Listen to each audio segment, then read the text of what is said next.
A Ucrânia aceitou a proposta dos Estados Unidos para um cessar-fogo imediato de 30 dias no conflito com a Rússia. O secretário de Estado americano, Marco Rubio, liderou as negociações na Arábia Saudita. Ele disse que a Ucrânia está pronta para a paz e que a bola agora está no campo da Rússia. Rubio também prometeu que os Estados Unidos irão restabelecer a ajuda militar e o compartilhamento de informações de inteligência com a Ucrânia, que foram suspensos na semana passada, assuntos que você acompanhou aqui.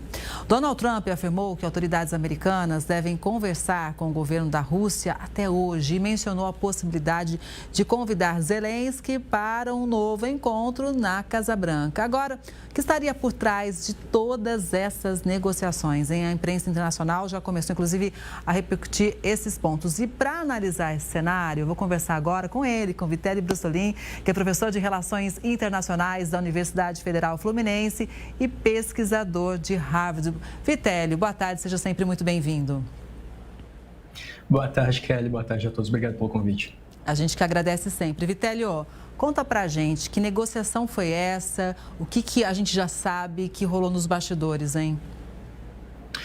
Kelly, essa negociação é por um cessar-fogo, por definição é sempre temporário. Após o cessar-fogo haveria um armistício e a última etapa para chegar à paz seria um tratado de paz, um acordo.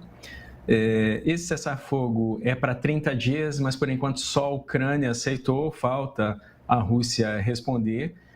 Como você antecipou, os Estados Unidos devem já estar em contato com a Rússia para apresentar os termos do cessar-fogo. O secretário de Estado dos Estados Unidos, o Marco Rubio, disse que esse cessar-fogo de 30 dias ele pode ser prolongado, ou seja, pode durar mais tempo do que esses 30 dias, se ele for aceito.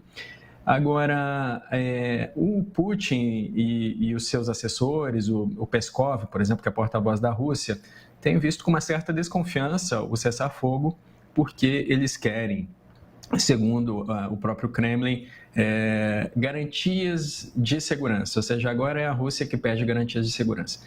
E também existe uma questão aqui que enquanto essas conversas para o cessar-fogo avançam, a Europa tem se reunido para mandar uma força de paz para a Ucrânia. Então, ontem mesmo teve uma reunião na França, convocada pelo Macron, tinha 30 países ali representados. A própria França e o Reino Unido já aventam a possibilidade de enviar forças para a Ucrânia, para garantir a segurança da Ucrânia após esse cessar-fogo, já que o Zelensky acusa o Putin de ter descumprido 25 acordos de cessar-fogo e de paz que foram feitos depois da independência da Ucrânia em 1991.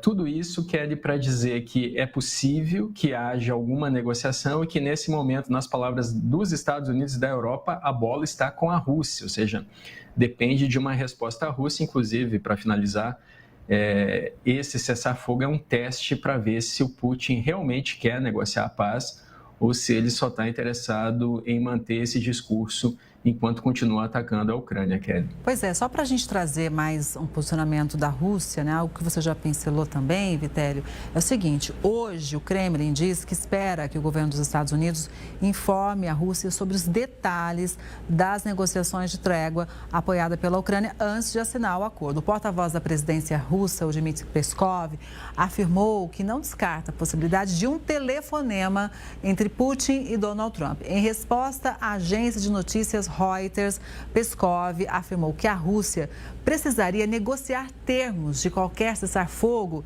e ter, claro, garantias. Ele ainda destacou que a atual proposta é improvável de ser aceita pelo presidente russo. A minha pergunta para você é o seguinte: se a Rússia não aceitar, como ficaria essa relação Trump e Putin? É uma ótima pergunta. Inclusive, a Rússia coloca essa conversa que teve ontem com a Ucrânia, entre Ucrânia e Estados Unidos, como uma armadilha para o Putin. Isso vem sido afirmado por alguns comentaristas russos. A questão é a seguinte: ontem mesmo foi reatado o apoio militar dos Estados Unidos para a Ucrânia e voltaram os informes de inteligência, aquelas fotos de satélite que permitem que a Ucrânia se defenda, inclusive evite ataques de mísseis ou previna ou intercepte alguns desses mísseis que são lançados contra áreas civis, por exemplo, né, cidades, prédios com moradores, infraestrutura energética. Ontem, a Rússia atacou um navio no porto de Odessa, matou 4 civis, 4 cidadãos sírios ainda por cima, não eram nem ucranianos, atacou um navio de grãos. Então, esses informes de inteligência ajudam a Ucrânia tanto a avançar no campo de batalha em alguns setores, quanto a se defender dos ataques russos. Agora veja, Kelly, todo esse cessar-fogo, esse plano dos Estados Unidos, ele foi publicado pelo general Kate Kellogg em um artigo em abril do ano passado, e é exatamente a receita que os Estados Unidos vêm seguindo, inclusive de adiar o ingresso da Ucrânia na OTAN. Isso provavelmente teria que ser negociado após a saída do Putin do governo da Rússia. Isso está no plano do Kellogg. A questão, inclusive, da Ucrânia não renunciar aos seus territórios ocupados pela Rússia, mas também não tentar recuperá-los pela força, mas sim pela via diplomática, o que também só poderia ser feito, segundo o Kellogg, depois da saída do Putin do poder.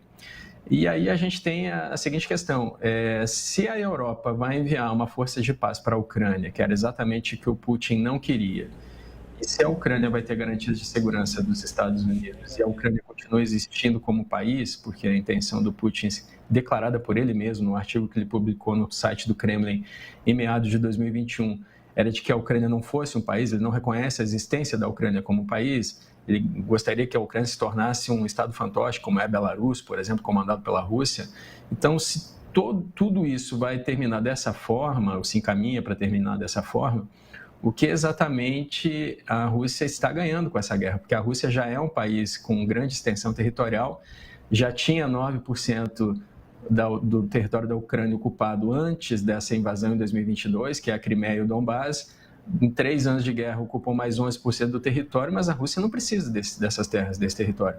Então, foram mais de 800 mil vidas russas abatidas, né, entre mortos e feridos. E qual é, afinal de contas, o ganho da Rússia com essa guerra? O preço que a Ucrânia está pagando, a gente está vendo em vidas, em perda de parte do território, mas a Ucrânia continua existindo como um Estado, Kelly. Pois é, e pegando esse ponto, até sobre esse artigo publicado por esse ex-general americano em abril do ano passado, o que ele diz, já que tudo indica que os Estados Unidos estão seguindo realmente tudo que está descrito nesse artigo, sobre a soberania da Ucrânia, hein? Ele afirma que os Estados Unidos continuarão a enviar armas e a fortalecer a Ucrânia depois da guerra, ou seja, exatamente o contrário do que o Putin queria. Ele queria uma Ucrânia desmilitarizada. Então, hoje a Ucrânia já é mais poderosa do que era no início da guerra, porque ela recebeu o apoio dos seus aliados, mas a questão é que não interessa ao Putin uma Ucrânia forte, não interessa ao Putin tropas da Europa em território ucraniano, e nem uma Europa que se arma cada vez mais. O plano da Europa de rearmamento com 800 bilhões de euros anunciados pela Ursula von der Leyen é o maior investimento na defesa europeia desde a Segunda Guerra Mundial. Não interessa ao Putin isso, porque o Putin tem declaradamente a intenção de reconstruir o poder que tinha a Rússia na época da União Soviética, que ele chama a queda da União Soviética, o desmantelamento da União Soviética, do maior desastre geopolítico do século XX. Então, não interessa ao Putin esse fortalecimento da Ucrânia. Aqui é um bom momento para as pessoas reverem os conceitos, porque, na verdade, tudo isso que o Putin vem afirmando, da Ucrânia ingressar na OTAN, a Ucrânia não poderia ter ingressado na OTAN em 2022, porque ela já estava em guerra. A OTAN não pode aceitar países em guerra. Tinha uma guerra no Donbás desde 2014. A questão é que o Putin sempre teve uma intenção expansionista, e é isso que todo mundo na Europa está dizendo, que o Putin vai descumprir os acordos e que ele tem que ser freado. na Ucrânia, porque se não for feito isso, ele vai continuar expandindo para outros territórios de países europeus, como a Geórgia, a Moldova, onde já tem assentamentos russos há muitos anos, Kelly. Inclusive a Europa foi muito prejudicada economicamente, né? A questão da energia, enfim. Então, é uma sensação realmente de insegurança sobre o que a Rússia pode fazer, futuros avanços territoriais, mas também existe o impacto econômico para os países europeus que se veem agora obrigados em aumentar o investimento em defesa. Agora, Vitélio, dentro desse plano ainda, na verdade, desse artigo que foi publicado no ano passado, o que ele dizia, né, em relação à parte energética? Pois é, a Europa tentou uma aproximação com a Rússia, né? Aqueles dois gasodutos, né, o Nord Stream 1 e 2, que foram feitos ligando a Europa pela Alemanha, foi uma tentativa de criar um vínculo entre a Rússia e os países europeus, uma inter-relação que evitasse a guerra. E no final das contas, o Putin só esperou a conclusão do Nord Stream 2 para atacar a Ucrânia. Ele não chegou nem a ser inaugurado, a Alemanha perdeu ali 14 bilhões de dólares e não vai voltar a ser utilizada. A Europa não voltará a confiar na Rússia, que era... A Europa era o principal cliente russo na venda de gás e petróleo. Então, a questão energética é que os Estados Unidos podem até acabar se beneficiando, ou a China e a Índia, que já se beneficiam do desvio da produção russa, especialmente de gás e petróleo, que antes ia para a Europa, agora vai para esses países com limite de preço que foi imposto. Mas para a Rússia também interessa acabar com essa guerra, porque ela sofre sanções, são mais de 21 mil sanções, é o país mais sancionado na história da humanidade por causa dessa guerra. Então, seria uma situação, o final dessa guerra seria uma situação em que todo mundo sai perdendo, né? A Europa sai perdendo porque está gastando mais energia, a Rússia por todas essas sanções e por ter se tornado um estado pária, a Ucrânia porque pode perder uma parte do seu território, que não é só território, também a população que vive lá, ainda vai ter que ser negociado o que vai ser feito com essas pessoas, se esse acordo realmente avançar.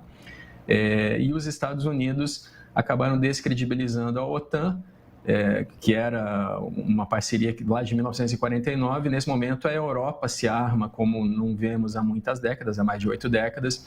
Então, a Europa se torna um quarto agente geopolítico nessa equação. Nós tínhamos a Rússia, a China e os Estados Unidos. Agora, com o armamento da Europa, nós vemos um quarto ator emergente numa corrida armamentista, Kelly. Pois é, e olha, são tantos fatos que vão chegando todos os dias. Vitélio, um dia eu queria um especial, assim, de 2 horas, para a gente falar de tudo, com bastante tempo. Muito obrigada pela sua análise, viu? Sempre bom ter você comigo. Uma boa tarde, até a próxima. Obrigado pelo convite. Vamos fazer esse especial. Boa tarde a todos. Boa tarde.